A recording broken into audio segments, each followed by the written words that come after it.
एक गांव में एक सोनम नाम की लड़की रहती थी।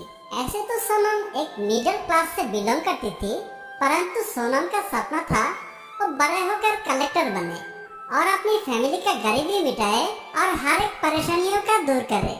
सोनम की कॉलेज में एक गांडू नाम का लड़का भी पढ़ता था। गांडू सोनम को बहुत ज्यादा पसंद करता था और सोनम से शादी करना चाहता था, परंतु सोनम से कुछ कह नहीं पाता था। एक दिन हिम्मत जुटाकर गांडू सोनम से कहता है, देखो सोनम, मैं तुमसे बहुत प्यार करता हूँ और मैं तुम्हें हमेशा खुश रखूंगा। प्लीज ना मत बोलना मुझे, मैं सच्ची में तुमसे बहुत प्यार करता हूँ। देखो गांडू, मुझे प्यार के चक्कर में नहीं पड़ना है, ठीक है? मैं यहाँ पढ़ने लिखने आती हूँ, इश्क लाने नहीं आती हूँ, तो प्लीज मेरे पीछे करना बंद करो तुम। देखो सोनम, मैं तुमसे सचमुच बहुत प्यार करता हूँ, तुम मेरे बातों का यकीन क्यों नहीं करती हो? देखो गांडू, तुम मेरी बात मानो और तुम भी पढ़ाई लिखाई में ध्यान दो। ये प्यार के चक्कर में मत पड़ो। प्यार का चक्कर बहुत खराब होता है, एक बार लग जाए ना तो फिर छूटता नहीं है, तो इसीलिए मेरी बात मानो। और वैसे भी मेरी जो फैमिली है ना, वो प्यार को कभी नहीं मानती है। मुझे भी जान से मार देंगे और तुम्हें भी जान से मार देंगे, तो इसीलिए भलाई तुम्हारी इसी में है कि तुम मेरा पीछा करना छोड़ दो। और ये कहकर सोनम वहाँ से चली जाती है। देखता हूँ तुम कब तक मुझे इनकार करती हो, एक ना एक दिन तो तुम्हें मैं अपना बनाकर ही रहूंगा। और अगले दिन गांडू सोनम को जाकर प्रपोज कर देता है। देखो सोनम, प्लीज ना मत कहो, मैं तुमसे बहुत प्यार करता हूँ और अगर तुम आज इनकार किया ना तो मैं यहीं पे कूद कर जान दे दूंगा या जहर खा लूंगा। सोनम जब इस बात को सुनती है तो घबरा जाती है और बोलती है, प्लीज गांडू जी, ऐसा मत बोलिए। प्यार तो मैं भी आपको करती हूँ, परंतु मैं पढ़ना लिखना चाहती हूँ, कुछ अच्छा करना चाहती हूँ, इसलिए मैं आपको ना बोल रही थी। सोनम जी, बस इतनी सी बात तो क्या हुआ, मैं आपका पूरा ख्याल रखूंगा, पढ़ाई लिखाई में भी आपकी मदद करूंगा और वैसे भी आपको पता ही है मैं इस स्कूल का टॉपर हूँ, तो मैं आपकी मदद जरूर करूंगा और पढ़ लेकर एक न एक दिन आप बहुत बड़ा बन जाएंगे। और इस तरह गांडू और सोनम एक दूसरे के प्यार में खो जाते हैं। कुछ दिन ये सिलसिला ऐसे ही चलता जाता है। एक दिन सोनम बोलती है, तुम मेरे घर वालों के साथ क्यों नहीं बात करते शादी के लिए?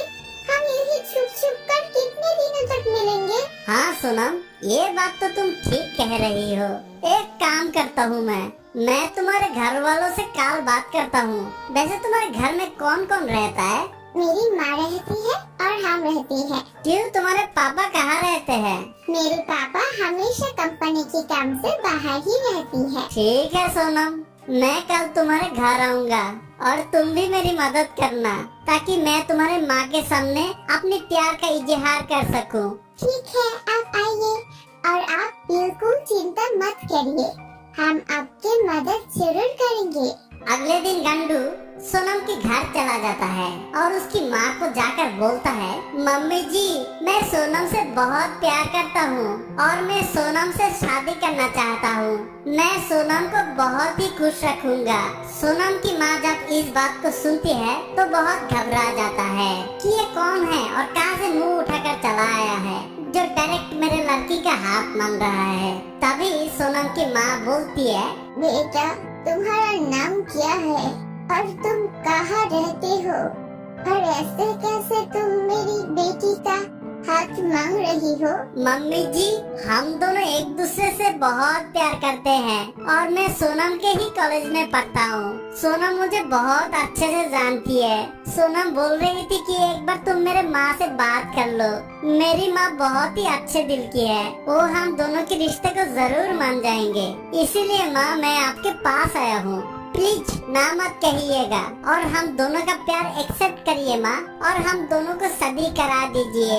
परंतु बेटा, आप रहते कहाँ है? आपका पिता का नाम क्या है और आपके पिता करते क्या है? मम्मी जी, मेरे पिता एक बिजनेसमैन है और वो हमेशा बिजनेस के सिलसिले में बाहर ही रहते हैं, तो मैं और मेरी माँ दोनों अकेले ही यहाँ रहते हैं। ठीक है बेटा, मैं तुम्हारी शादी सनम के साथ करा दूंगी। सोनम के पिता जब घर रहेंगे तो मैं एक बार बात करूंगी और आपके बारे में बात करूंगी। और मुझे पता है मेरे पति बहुत ही अच्छे हैं, वो जरूर मान जाएंगे ये शादी के लिए। अगले दिन सोनम और गंडू पार्क में मिलते हैं।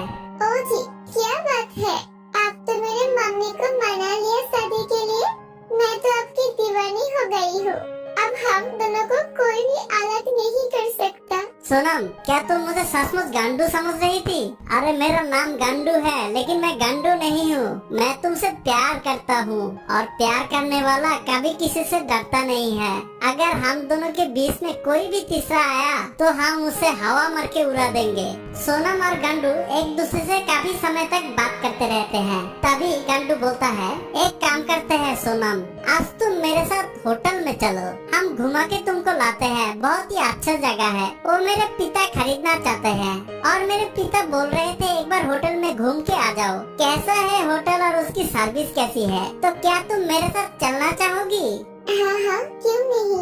अब तो हम आपकी हो गई हो, तो मैं भला मना कैसे कर सकती हूँ। और इस तरह सोनम को गंडू उस होटल के अंदर ले जाता है। सोनम, कैसा लगा ये होटल? बहुत ही सुंदर है और मैं तो इतना बड़ा होटल कभी देखा ही नहीं। और तुम बहुत ही अच्छी हो जो मुझे इतना बड़ा होटल में लेके आई। अच्छा सोनम, तुम एक काम करो, तुम यहाँ रुको, मैं थोड़ी देर में आता हूँ। और ये कहकर गंडू वहाँ से चला जाता है। थोड़ी देर बाद सोनम की कमरे में एक आदमी आता है। सोनम उसे देखकर बोलती है, आप कौन हैं और आप अंदर कैसे चली आई? आपने बातें भी नहीं, आपने घंटे भी नहीं बजाई और सीधे अंदर चली आई। अरे लड़की, पागल हो गई है क्या? क्या बातें बोल रही है तू? ये दरवाजे पे नॉक करना, घंटी बजाना, तेरा दिमाग तो सही है? मैंने उससे पैसे दिए हैं, फ्री में थोड़ी आया हूँ यहाँ। देखिए, अब गलत कमरे में आ गए हैं। एक कमरा मेरा है और मेरे हस्बैंड का है। आप यहाँ से प्लीज बाहर जाइए। ओए लड़की, मैं इस कमरे के पैसे के बारे में नहीं बात कर रहा हूँ। मैं तुझे 10,000 रुपए दे के खरीदा हूँ और मैं तेरे साथ जो काम करने आया हूँ उसे करने दो, मुझे फटाफट जाना भी है। क्या काम करना है? पागल हो गई हो? मुझे कौन बेचेगा और किस 10,000 की बात कर रही हो? तुम गंडू को जानती हो ना, वो जो तुम्हारे होने वाला पति, उसी ने मुझसे 10,000 रुपए लिया है। अब चलो फटाफट काम करो मेरा, और मुझे जाना भी है। और ये कहकर उस आदमी सोनम के साथ बदतमीजी करने लगता है। प्लीज मुझे छोड़ दो। ये क्या कर रही हो तुम मेरे साथ? छोड़ दो मुझे। तुम किसी गलत कमरे में आ गई हो। प्लीज मुझे जाने दो यहाँ से। परंतु उस आदमी ने सोनम का एक नहीं सुनता और उसके साथ बदतमीजी करता रहता है। और तभी सोनम उसको ग्लास फेंक कर मारती है, जो गिलास उस आदमी के सीधा सर पे जाकर लगता है और वो आदमी तुरंत बेहोश हो जाता है। और सोनम अपनी इज्जत आबरू को बचाकर वहाँ से भाग जाती है।